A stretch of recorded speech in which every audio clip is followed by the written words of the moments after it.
Sarah et à Emmanuela. Que Dieu vous bénisse. Ça vous a fait du bien? Oh, ça vous a fait du bien? Vous voulez acclamer le Seigneur?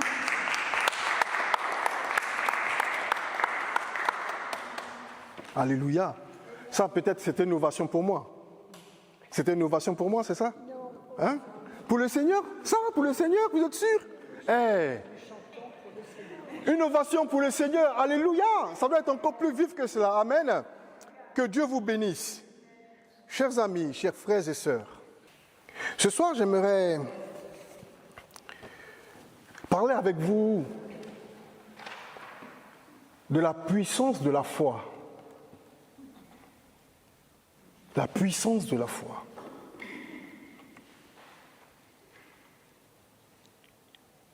La foi produit des résultats. La véritable foi.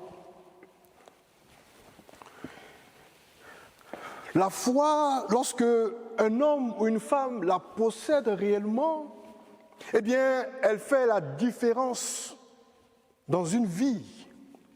La foi, bien qu'elle soit immatérielle, parce que je ne peux pas attraper la foi, mais lorsqu'on a la foi dans notre cœur, elle a un impact. La véritable foi a un impact concret dans ma vie. Et si le chrétien se définit par celui qui a la foi et qui place sa foi dans le Dieu véritable, sa foi dans le Seigneur Jésus-Christ, en principe, le chrétien, le croyant, doit pouvoir voir, expérimenter cet impact, cette réalité dans sa vie. On doit pouvoir le voir. Le Seigneur Jésus, pendant son ministère sur la terre, à un moment donné, va poser la question, il va faire ce constat avec amertume et tristesse. Il va dire ceci, mais lorsque le Fils de l'homme reviendra, trouvera-t-il encore de la foi sur la terre? Or, notre Seigneur Jésus ne parle pas en vain. S'il le dit, s'il s'interroge à haute voix, eh bien, ça veut dire que, quelque part, connaissant le cœur de l'homme, la foi allait décliner, allait baisser.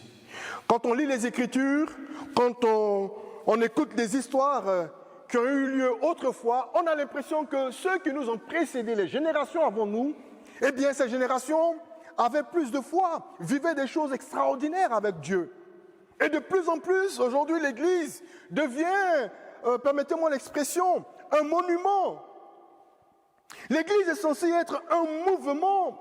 L'Église est censée être le corps de Christ vivant qui est en action parce que Jésus-Christ est ressuscité et il vit au siècle des siècles. Et Jésus-Christ veut vivre à travers nous. Malheureusement, lorsque nous regardons l'Église avec véritablement des loupes spirituelles et nous nous rendons compte,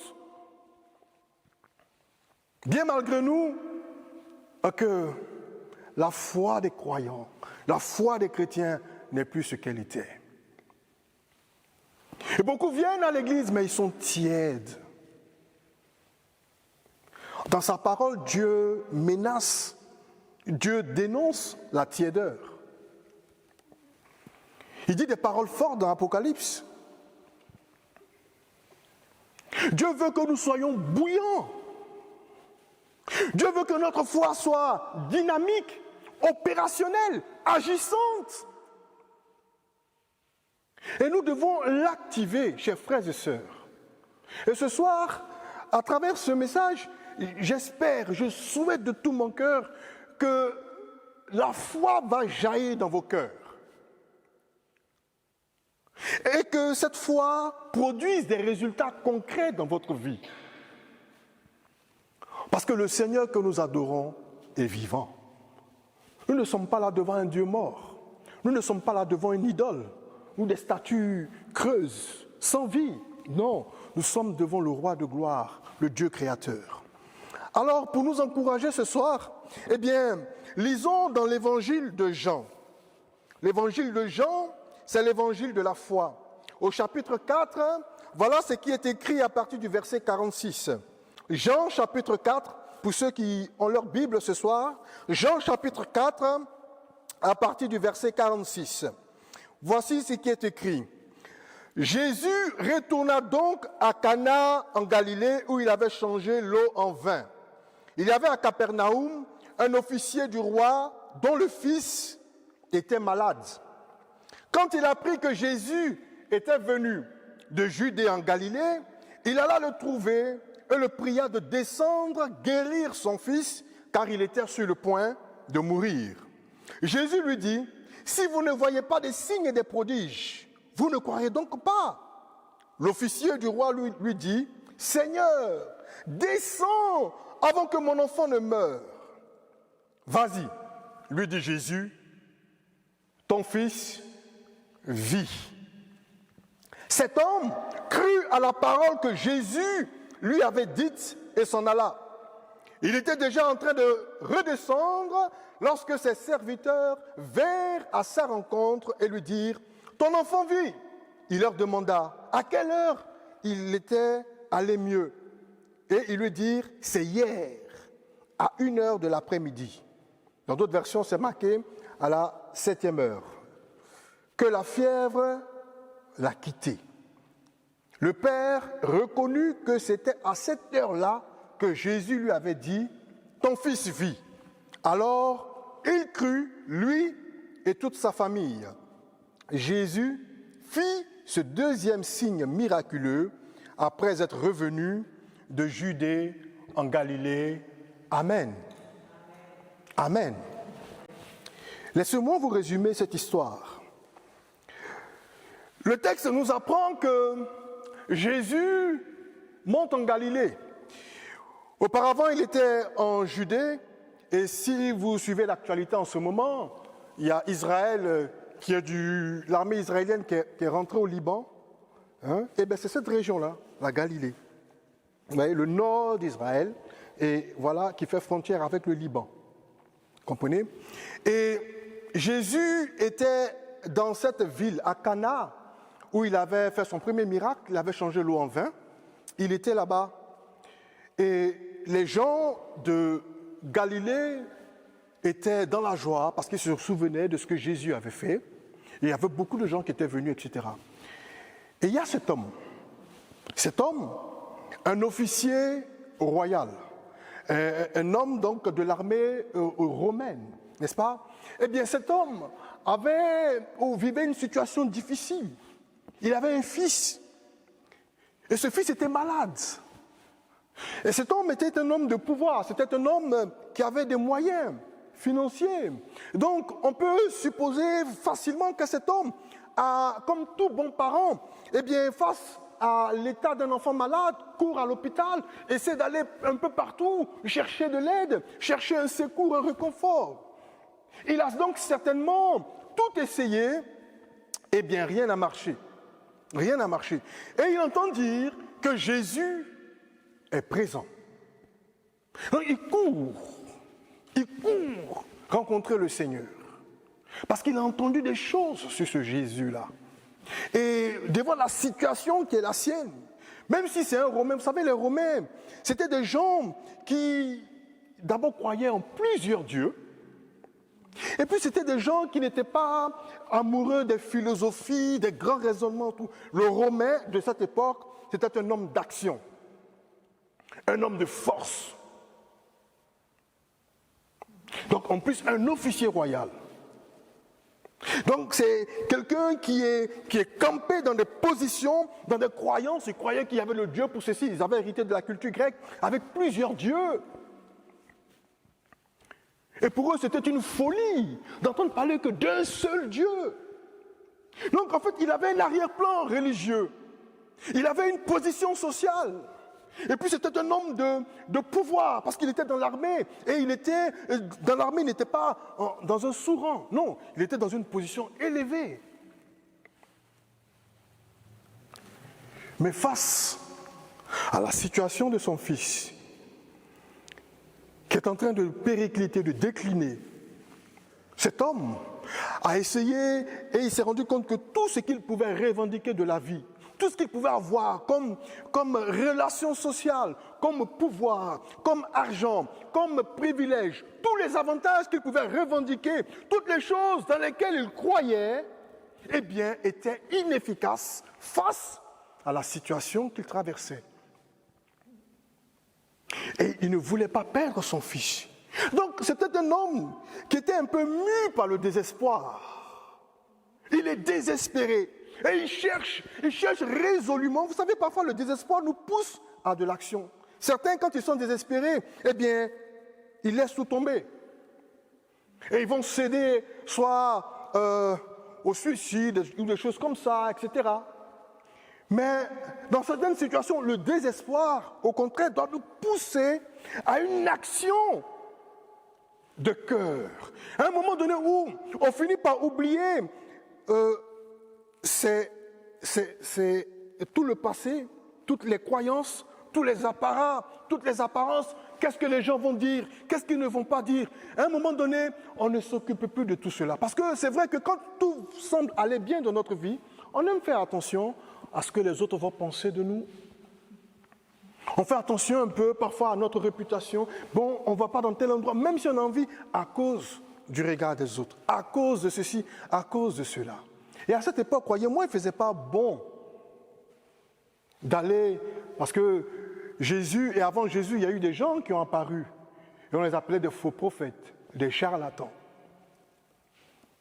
Comme aujourd'hui encore, quand on parle de l'Église, de la foi chrétienne, eh bien, dans certains milieux, on peut vous rire au nez. Oh, c'est des fadaises, c'est des sottises, c'est de la folie. Et certains, justement, par peur d'être moqués, par peur d'être rejetés, par peur de ceci ou cela, du quand dira-t-on, eh bien, n'osent pas déployer, ouvrir leur cœur pour recevoir la grâce de Dieu. Cet homme va décider de bouger. Vous savez, ce soir, j'aimerais vous parler, j'ai dit, de la foi.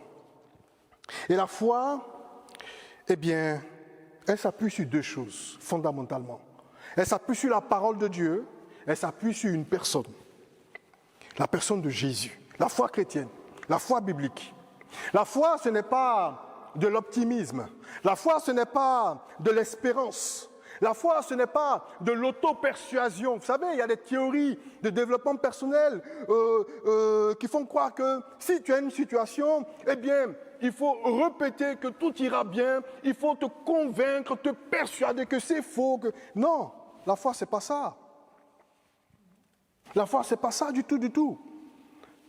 La foi, c'est une ferme assurance qui s'attend à quelque chose, à la promesse. La foi, c'est une confiance que je place en quelqu'un. La confiance qu'il peut faire. La confiance que sa parole ou sa promesse dans ma vie va s'accomplir, quelles que soient les circonstances. Voilà la foi. La foi s'appuie sur une parole. Et la foi, ce soir nous allons voir quelques éléments de la foi à travers la vie de cet homme qui court pour aller à Jésus. Premièrement, eh bien, la foi, elle commence par rechercher. Il est face à une situation devant laquelle il n'a pas de solution. Et le texte nous dit, quand il a appris que Jésus était venu de Galilée, il a entendu parler de Jésus. Il a entendu parler de Jésus.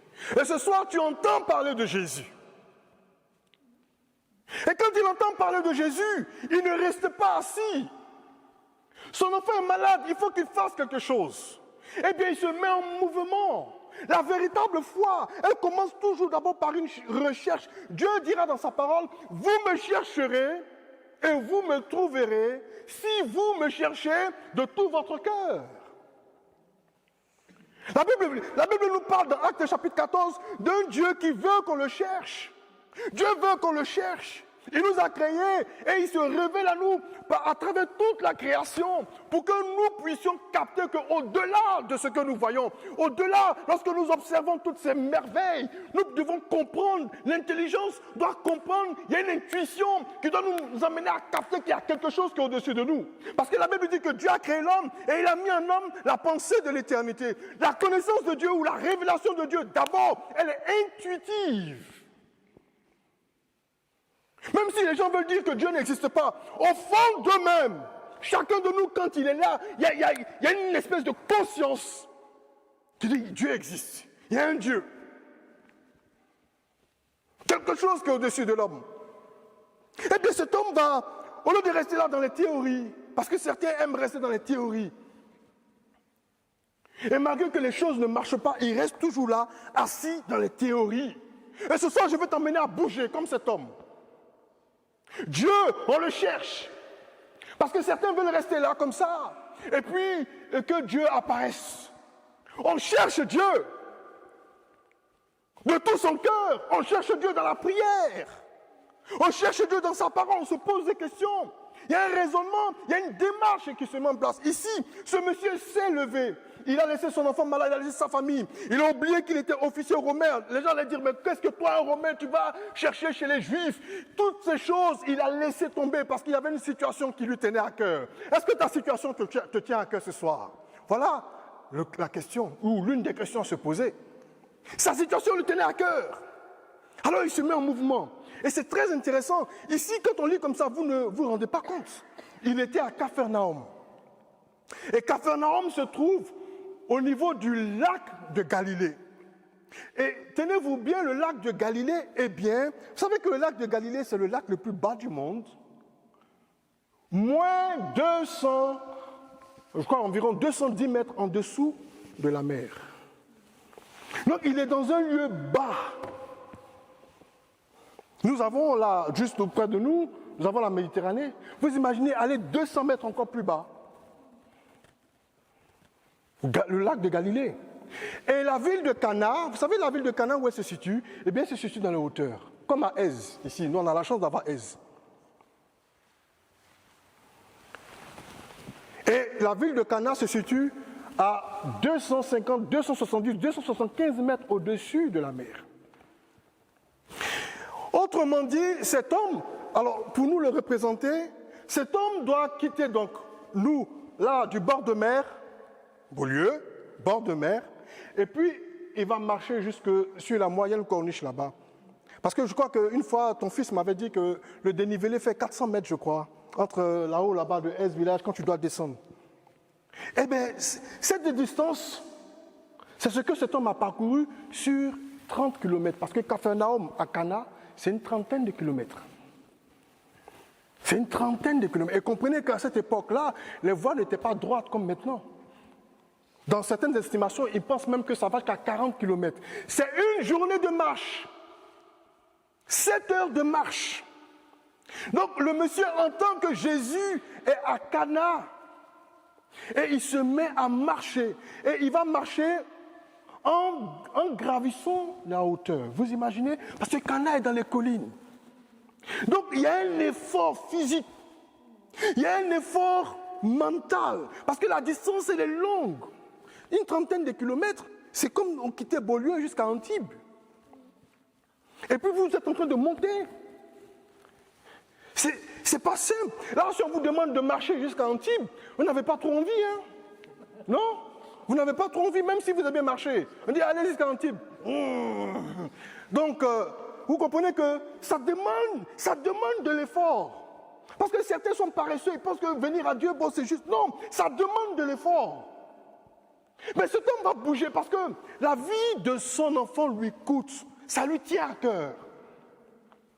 Un peu comme cette femme qui perdait le sang, qui va rentrer dans la foule pour aller voir Jésus. Elle est malade depuis 12 ans. Elle souffre, elle est faible. Mais elle se bat pour y aller. Et Dieu, parfois, regarde l'état de notre cœur. Est-ce qu'on a vraiment envie? Ce monsieur se bat. Il marche toute une journée. Il arrive à Jésus. Et comprenez bien ce qui est en train de se passer. Il arrive à Jésus. Et vous savez, quand il arrive à Jésus, qu'est-ce qu'il fait? Il lui dit, Seigneur. Oh, j'aime ça. Seigneur, Seigneur. Cet homme est un officier. D'un point de vue légal, d'un point de vue administratif, il avait autorité sur Jésus en tant que citoyen. Mais là, il a compris qu'il n'était pas dans le cadre administratif et réglementaire. Il va se dépouiller de son autorité. Il va se dépouiller de son vêtement d'officier de l'armée royale. Et il se soumet, il s'incline devant Jésus. Il reconnaît l'autorité de Jésus. Il reconnaît que Jésus est au-dessus. Et que Jésus a une autorité. C'est très intéressant ça. Parce que certains s'approchent et puis ils ont le cœur plat, le cœur fermé. Tout à l'heure, pour vous chahuter un peu, j'ai dit acclamons le Seigneur. Vous êtes dit, ah ouais, acclamez le Seigneur. Ah ouais. Parce que peut-être vous n'avez pas réalisé ce que Dieu a fait pour vous, bien qui il est. Si je vous dis acclamez le Seigneur, vous allez vous lever, acclamer de tout votre cœur.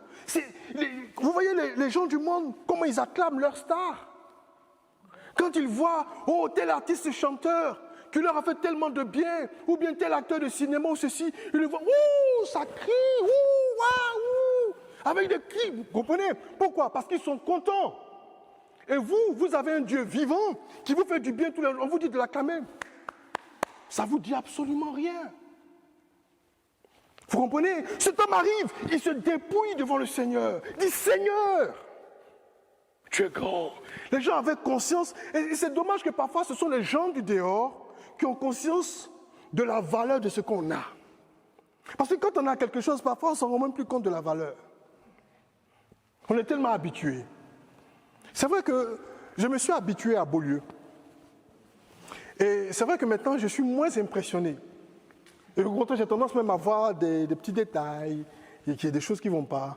Mais il y a 5 ans, quand j'arrivais ici, c'est beau, c'est beau. Et je suis toujours surpris quand je vois des amis, des gens qui ne sont pas du sud, qui viennent du nord, etc., et qu'on passe par ici. Oh, ben c'est beau, c'est beau.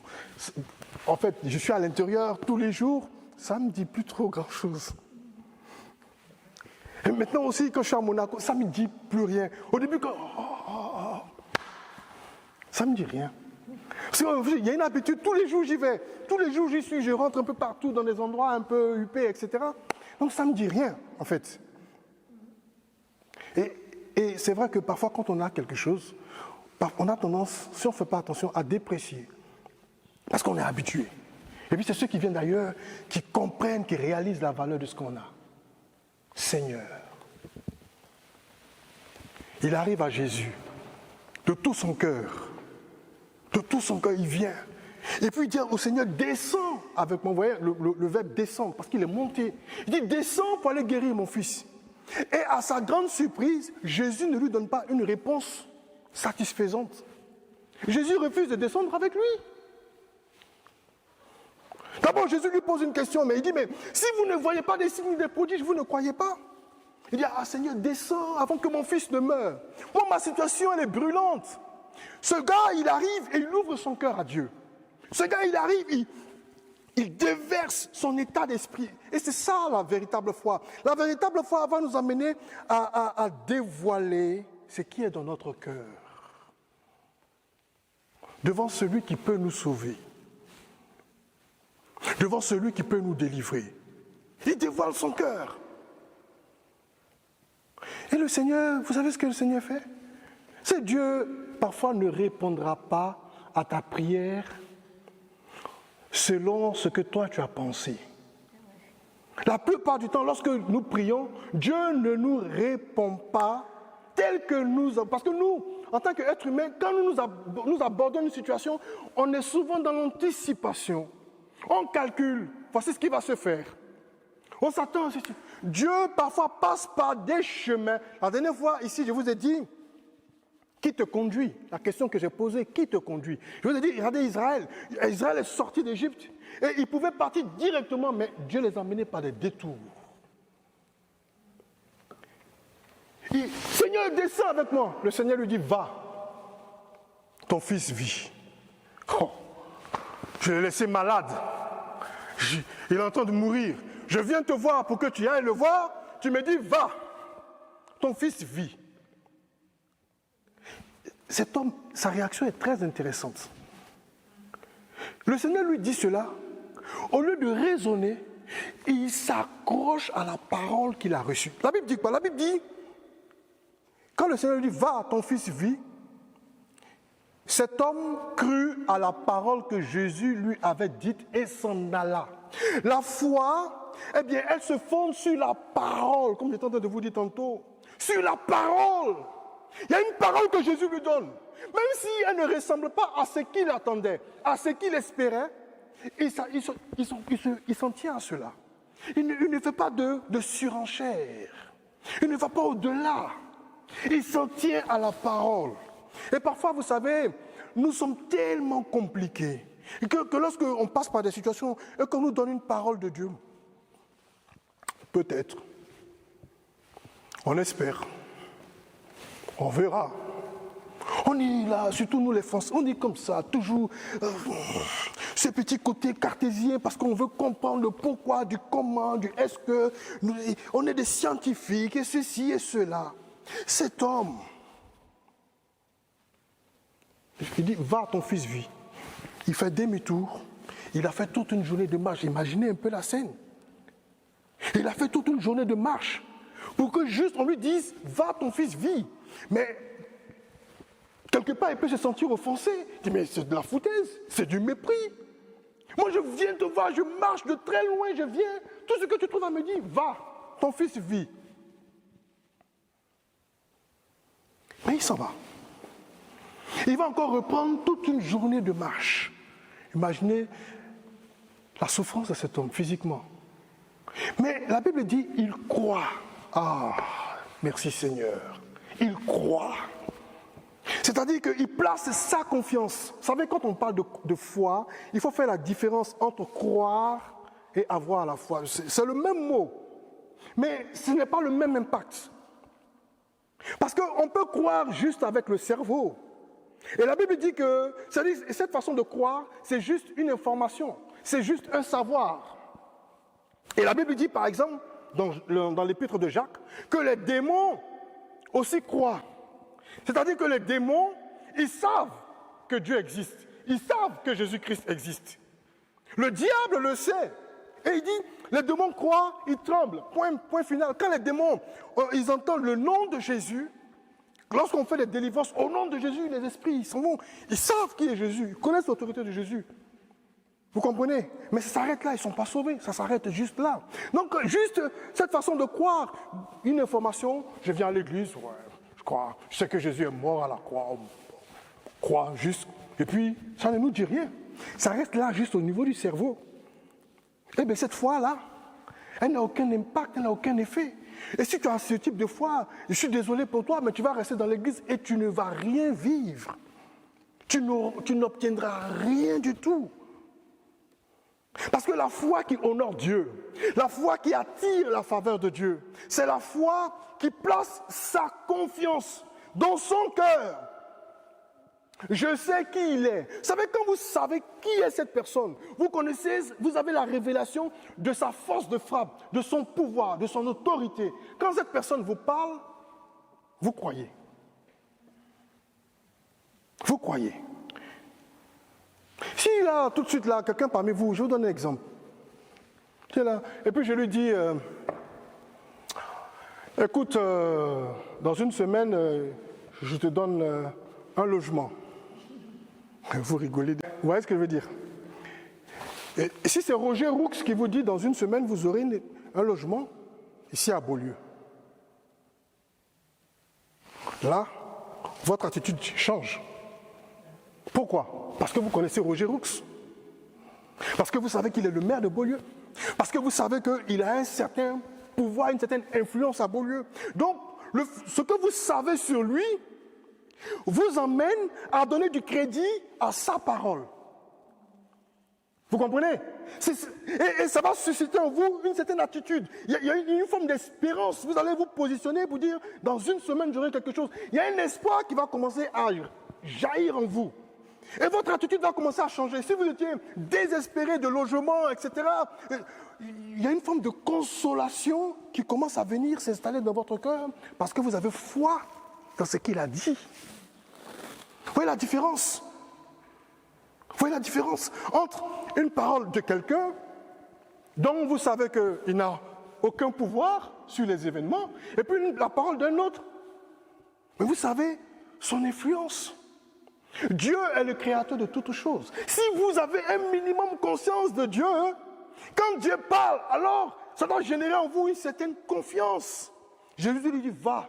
Et il s'en va. Et pendant qu'il arrive, eh bien ses serviteurs viennent à sa rencontre. Oh, la bonne nouvelle, ton enfant est vivant, il est guéri. Alléluia. Première des choses, il demande à quelle heure? À quelle heure? Et on lui dit non, mais c'était hier, à 13h. Ah, c'est exactement à ce moment-là que Jésus m'avait dit, va, ton fils vit. Et qu'est-ce qu'il fait? Il dit, sa foi va augmenter. Alléluia. Oh, c'est magnifique. Ce monsieur, eh bien donc, il a reçu une parole, il va s'attacher à cette parole, il va se mettre en mouvement. Vous savez, la foi, c'est ça.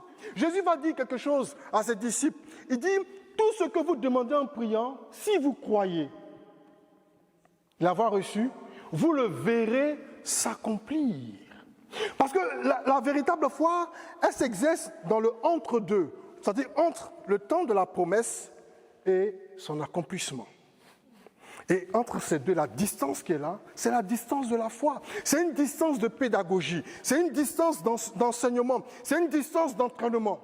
Entre Cana et Capharnaüm, il y a cette distance d'école, cette distance d'apprentissage, cette distance de foi qui continue de grandir. Même si mes yeux n'ont pas vu, j'avance sur la base de la parole de Dieu et je commence à me comporter comme si ce monsieur retourne chez lui, il se met en mouvement, il a une espérance parce qu'il s'est accroché à la parole. Pour lui, ce Jésus-là est plus que lui. Parce que lui, en tant qu'officier, quand il donne des ordres, là en ce moment, vous savez, quand on allume la télé, c'est la guerre. Mais il y a des hommes qui donnent des ordres. Ça commence par le président de la République, un seul homme. Quand il dit... Et il y a des gens qui s'exécutent. Et les généraux donnent des instructions. Au fur et à mesure, il y a une chaîne de commandement. Donc ce monsieur, c'est un officier. Il connaît la valeur de la parole. La foi. La foi. Et il avance. Et il arrive à ce niveau-là et il voit que son fils est guéri. La Bible nous dit, Cora, qu'est-ce qui se passe? Eh bien, il dit, le père reconnut que c'était à cette heure-là que Jésus lui avait ton fils vie. Alors, il crut. On voit encore comme si sa foi augmente. Et il a dit, lui et toute sa famille. On a là un processus, une foi qui avance. Ouais, regardez cet homme. Il vient voir Jésus pour une guérison. Il reçoit une parole. Il croit dans cette parole. Il marche. Il voit la guérison. Et il engage toute sa famille dans la foi. Il vient de reconnaître là le véritable Dieu. C'est parti de quoi? Ça part d'une crise. Et peut-être que ce soir, tu es dans une crise. Lui, Dieu va se révéler à lui à partir d'une crise. Et c'est vrai que parfois, Dieu se révèle à nous lorsque nous avons des crises. Pourquoi? Parce que quand tout va bien, on ne se soucie pas de Dieu. On vit notre vie, on ne ressent pas le besoin de prier, on ne ressent pas le besoin de ceci, parce qu'on a les moyens. Je reviens encore sur l'exemple de l'actualité. Vous savez, quand je regarde ça, mon cœur, il se brise en 1000 morceaux. Je suis là, et puis je me dis, je prends l'exemple de quelqu'un, parce que je regarde tous ces pays qui sont aux alentours, et qui sont ce qu'on appelle des victimes collatérales. C'est-à-dire que des gens qui sont là dans leur vie, j'imagine un monsieur, une femme, une famille, un couple, et ont travaillé toute leur vie, ils sont à 1 mois d'aller à la retraite, et puis, à cause de cette guerre, on bombarde, la maison est soufflée, et puis ils vont se retrouver en exil. C'est affreux. Mais c'est en ce moment-là qu'ils vont commencer à se tourner vers Dieu. Parce que tant que tout allait bien pour eux, Ils sont en train de se projeter. Vous savez, la Bible dit, c'est pour ça que la Bible nous dit, quand vous faites des projets, dites si Dieu le veut. Parce qu'une chose peut arriver, mais de façon tellement inattendue, mais tellement improbable. Mais tellement improbable. Ça se décide comme ça, tac. Une décision est prise à l'autre bout du monde, là-bas. Et regardez, toute une région est impactée. Liban, Arabie Saoudite, Dubaï, Qatar, et ainsi de suite. Tous ces gens-là, que vont-ils devenir? Une crise. Et parfois, justement, Dieu permet qu'il y ait des crises dans nos vies. Parce qu'à partir de ce moment-là, on commence à tendre l'oreille. À partir de ce moment-là, on commence à réfléchir, à se poser des questions, à se demander. Il y a une crise. Ensuite, il va placer sa confiance en Dieu. Et la confiance va amener quoi? La confirmation. Son enfant est guéri. Et ça va l'emmener dans une communion familiale. Parce que Dieu veut te sauver toi, et il veut sauver ta famille. Il veut sauver ta famille. Mais est-ce que tu as la foi pour y croire? Ce monsieur a cru dans la parole de Jésus. Mais il n'a pas seulement cru dans la parole de Jésus. Il a cru en Jésus lui-même. Parce qu'il dit, ayant appris que Jésus était là. Là, c'est deux choses. La parole et la personne elle-même qui donne cette parole. Tout à l'heure, je vous ai pris l'exemple de notre maire de Beaulieu. C'est parce que vous savez qu'il est le maire de Beaulieu. S'il n'est plus le maire de Beaulieu qui vous dit ça, peut-être que vous croirez moins. C'est la personne. Jésus qui est Jésus. Et à travers ce passage, Jésus est en train de montrer quelque chose de glorieux. Jésus, premièrement ici, regardez ce qu'il va faire. Il exerce une autorité, il ne se déplace pas. Il aurait pu partir avec cet homme, il ne se déplace pas. Parce que il est Dieu. Et par sa parole, il crée la vie. Par sa parole, il change tout. Au commencement était la parole. La parole était avec Dieu, elle était Dieu. Comme vous lisez dans Genèse, il a dit quoi? Dieu parle. Et lorsque Dieu parle, il y a une action. Lorsque Dieu parle, il y a une confirmation. Lorsque Dieu parle, il y a un résultat. La Bible dit, il appelle les choses qui ne sont pas comme si elles sont. Lazare était mort depuis 4 jours, enterré. Lui, il dit, Lazare sort. Juste sa parole, Lazare sort, le mort revient. Il y a une autorité dans la parole de Dieu. Il y a une autorité dans la parole de Jésus. Il amène à l'existence ce qui n'existe pas. Quand Dieu dit, cela s'accomplit. Mais est-ce que tu le crois? Parce que la Bible dit que à Nazareth, eh bien les gens n'ont pas cru en Jésus. Si bien qu'il n'a pas pu faire de miracle. Il y a un principe. La Bible dit, il faut que celui qui s'approche de Dieu croit que Dieu existe et qu'il est celui qui récompense. La foi. Cet homme a cru. Il a cru. Il est allé vers Jésus et sa foi a été récompensée. Qu'est-ce que cet homme a de plus que toi? Vous pensez que Dieu est un Dieu qui fait des combines? J'aime celui-là, j'aime pas celui-là. Vous pensez que Dieu fait du favoritisme? C'est notre foi qui fait la différence. Et la foi, elle va se manifester. Cet homme manifeste sa foi parce qu'il se lève, parce qu'il fait cette distance, comme je vous l'ai expliqué. Il va en hauteur, il accepte de payer un prix, il accepte de se mettre en mouvement, il accepte de bouger, de sortir de sa zone de confort, il accepte de se priver d'un peu de choses pour obtenir un résultat. Mais il ne le fait pas auprès d'un homme, il le fait auprès de Dieu. Voici toute la différence. Jésus parle. Et Jésus n'a plus besoin de se déplacer. Là, il est en train de nous dire, et c'est quelque chose, c'est un clin d'œil. Parce que Jésus, à ce moment, il était physiquement présent. Mais c'était une façon déjà de commencer à dire. que bientôt, je vais m'en aller et vous n'aurez plus besoin que je sois présent pour venir jusqu'à moi. Non, vous devrez croire. C'est ce qu'il va dire dans Jean chapitre 20, verset 29. Il dit, heureux ceux qui n'ont pas vu et qui ont cru. Il a dit ça à qui? À Thomas. Parce que Thomas a dit non, si je ne le vois pas ressusciter, que je ne mets pas mes doigts dans ses mains percées, etc., dans ce côté, je ne croirai pas, malgré tous les témoignages qu'il a fait. Puis il a dit, heureux ceux qui n'ont pas vu, qui ont cru. Voici le nouveau paradigme. Parce qu'aujourd'hui, les gens, ils sont là, ils ne comprennent pas. Mais moi, ce Dieu que je ne vois pas, quand on veut essayer de raisonner dans la tête. Mais voilà ce que le Seigneur est en train de faire. Je n'ai pas besoin de me déplacer. Ma parole suffit. Or, cette parole que Jésus a prononcée, c'est la même qui est là. C'est la même. C'est la même parole. Jésus maîtrise le temps. Il maîtrise la vie.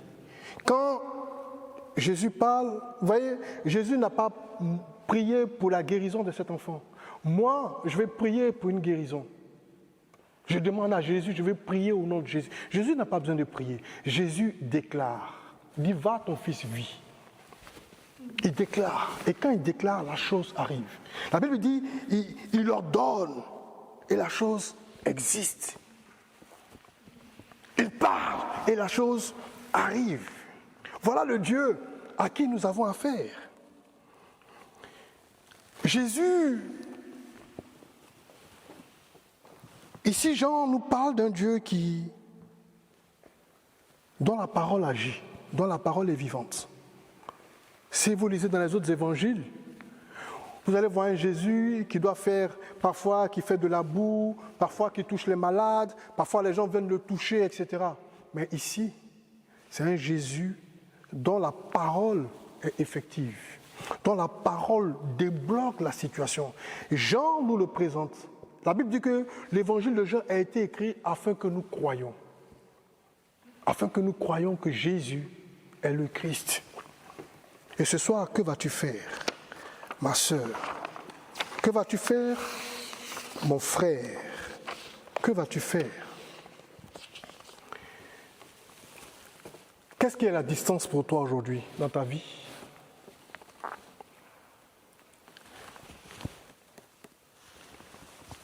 Qu'est-ce qui est dans ta vie un fils malade? Comme cet homme. Cet homme avait un fils malade. Vous savez, il y avait deux problèmes. Il y avait le fils malade, il y avait la distance de Capharnaüm à Cana. C'est le contexte de cet homme. Mais toi, ce soir, c'est quoi ton fils malade? Quelle est la distance qui te sépare de Jésus? Quelle est la distance qui te sépare de Jésus? Je veux vraiment parler à ton cœur, ma sœur, mon frère. Quelle est la distance qui te sépare de Jésus? Ça fait combien d'années que tu es dans l'église? Quelle est la distance qui te sépare de Jésus? Pourquoi, jusqu'ici encore, tu restes de marbre? Et toi, dont le fils est malade, il est en train de mourir, il est à l'agonie, c'est quoi? C'est peut-être une maladie. Ou c'est peut-être un enfant, justement, comme cet homme, qui est complètement désorienté. Un enfant qui te... Je ne trouve pas les mots. C'est peut-être dans ta situation professionnelle. C'est peut-être ceci, c'est peut-être cela. Je ne connais pas ta situation personnelle. Mais Dieu, il connaît ta situation personnelle. Dieu, il connaît ta situation personnelle.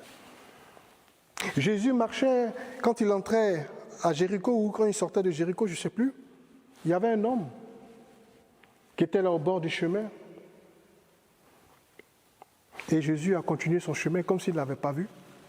Et cet homme, sentant qu'il y avait un tumulte, un mouvement particulier, il demande, mais qu'est-ce qui se passe?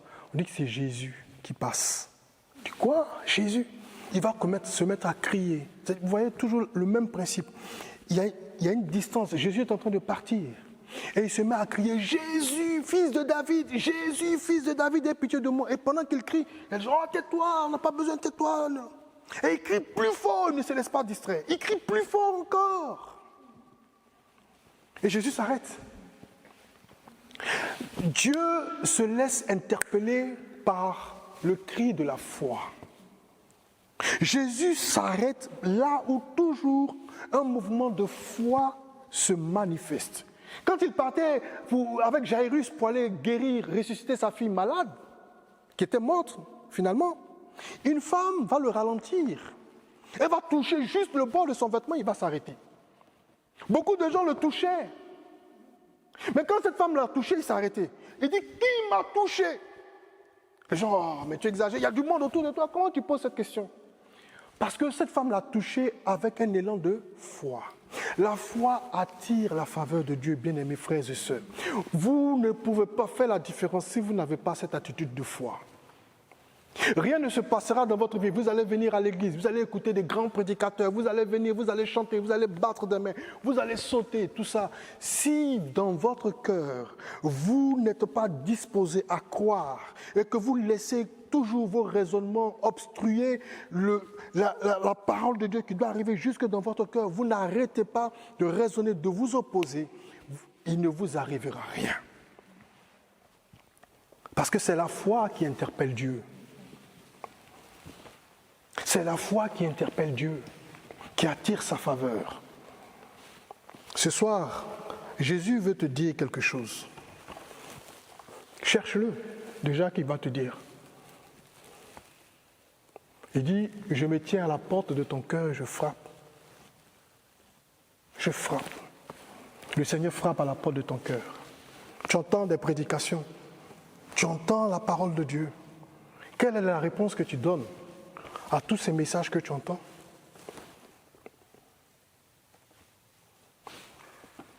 Jésus te demande de lui faire confiance, comme cet homme lui a fait confiance. Il a cru dans le Seigneur. Et ensuite, qu'est-ce qu'il a fait? Il a marché avec la parole.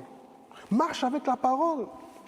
Ça veut dire qu'en tant que débutant dans la foi ou en tant que chrétien, mais la Bible, la parole de Dieu doit être ta nourriture. Si tu passes ton temps à regarder les informations, le journal écrit, le journal télévisé ou à la radio, tout ce que tu veux, quand tu sors de là, tu es déprimé, tu es quoi? Démoralisé. Il n'y a pas d'espoir. On a une jeunesse aujourd'hui qui est complètement désespérée. Pourquoi? Parce que les repères là autour, mais il n'y a aucune bonne nouvelle. Mais ce que tu entends t'influence. Ce que tu consommes va t'influencer. C'est comme ça. Plus tu vas regarder ces choses, eh bien plus tu seras catastrophé, tu seras déprimé. Il faut te dire, ça n'en vaut pas la peine. Tu vas t'arrêter. Mais si tu lis la parole de Dieu, ça sera différent. La parole de Dieu va te transformer. La parole de Dieu va te donner de l'espérance, là où le monde n'a plus d'espérance. Je me souviens quand il y avait encore la crise du Covid, et que je me promenais là dans les hauteurs de Nice, je partais délivrer le courrier, etc. Les gens me disaient, dans le parc Maria, ils me disaient, mais Facteur, pourquoi vous êtes toujours là avec le sourire, vous ne voyez pas ce qui se passe? J'ai dit, non, moi je crois en Jésus. Et ça va passer. J'ai dit, ça va passer. Ah, vous croyez? J'ai dit, oui, ça va passer. Parce que c'est pas là. Ça va passer. Les gens étaient désespérés, mais moi j'étais tranquille. J'avais même prêché un message dessus à Cimier. J'étais tranquille. Ça va passer. Mais parce que j'ai cette espérance, parce que la parole de Dieu me dit. Si lui qui n'a pas la parole de Dieu, eh bien, sa foi n'est pas nourrie, elle n'est pas entretenue. Il devient chétif, il devient maigrichon. Et il est fragile devant les difficultés.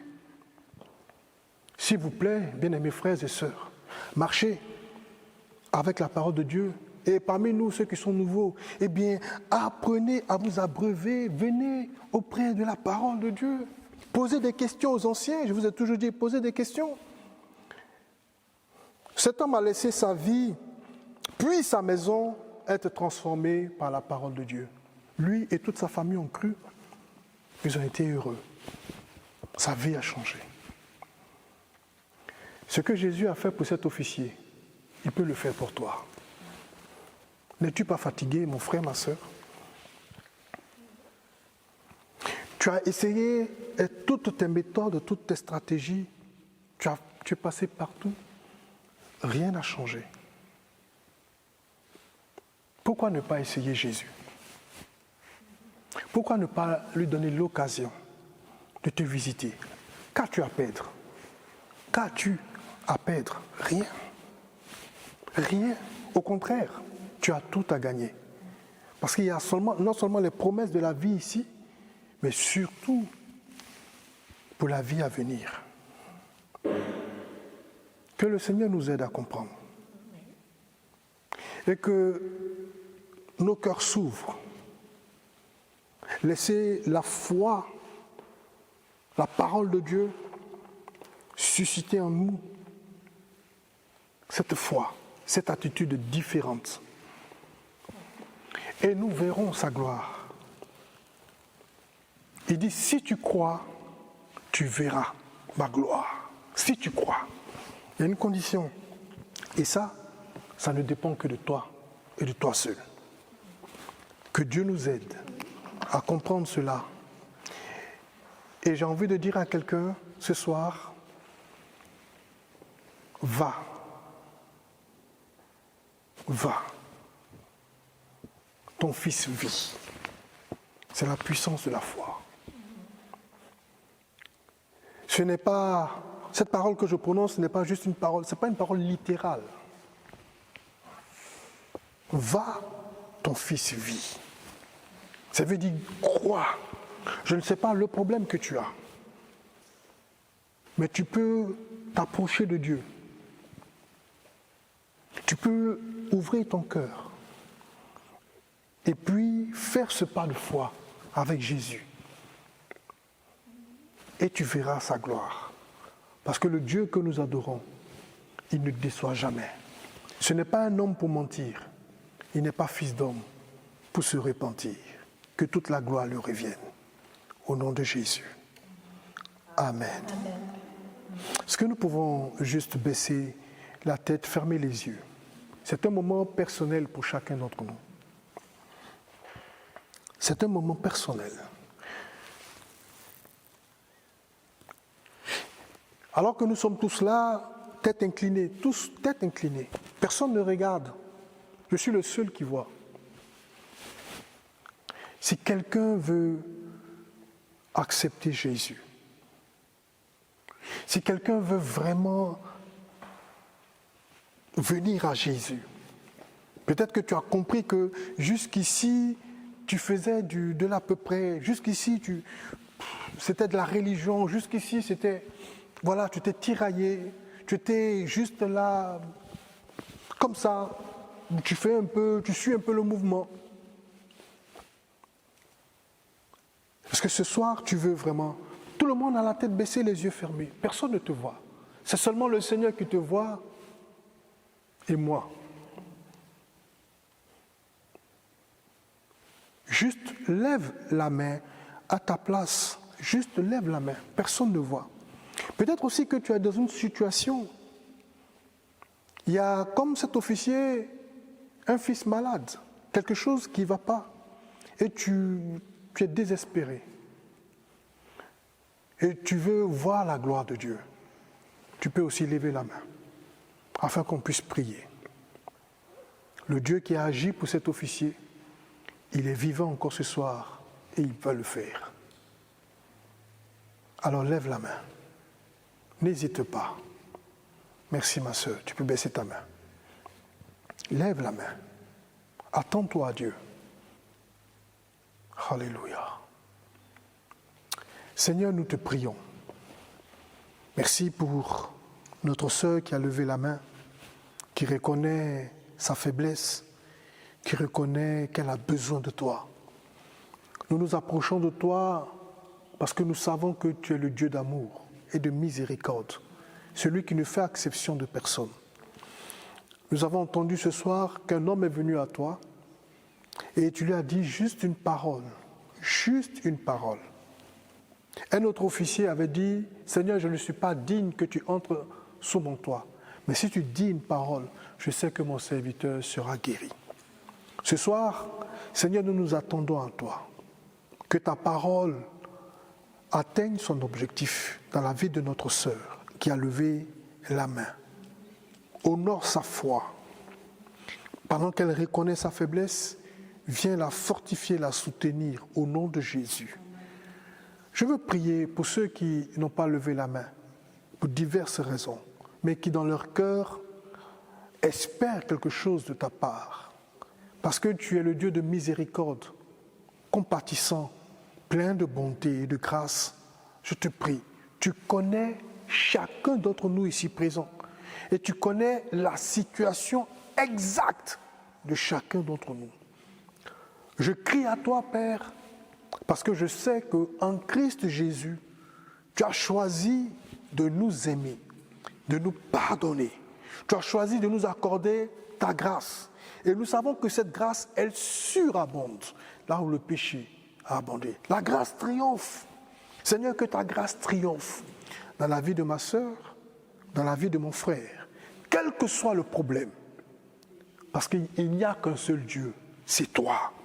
Nous t'honorons et nous t'exaltons. Merci pour ce temps, que toute la gloire te revienne. Au nom de Jésus. Amen. Alléluia.